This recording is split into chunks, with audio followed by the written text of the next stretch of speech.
Hi, so I'm venturing into drones, and DJI just came out with the Mavic Mini and then now the Mini2, and I'm just first time trying it.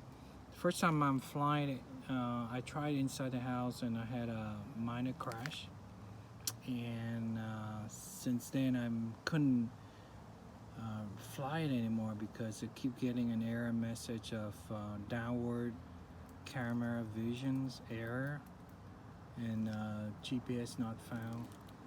And I'm trying to look over on the website, trying to find a reason why. I try to email DJI, and it has been several days since they're getting back to me, and I'm not getting any answer yet. So I'm searching around deep inside the DJI user forum. There's a link to it, and there's a possibility that to reset it. So I tried it and it works, and thank you for that gentleman figure out how that worked.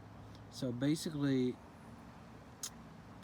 these drones are altitudes and safety and all that are controlled by GPS signals, and they're designed to fly outside the house. But if you decide to fly inside the house, there's virtually no GPS signal at all. So the only way to find its level inside the house is safe level is to use the downward vision camera.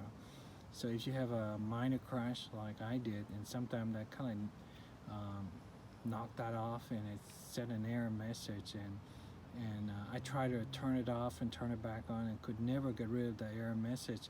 And the way to get rid of, reset the drone to get rid of the downward vision camera error is to turn the drone on while it's about 12 inches off the ground like this. And that will automatically reset the downward vision camera error message for me, and that should do it, and it works. Thank you for the gentleman in DJI forum that point this out.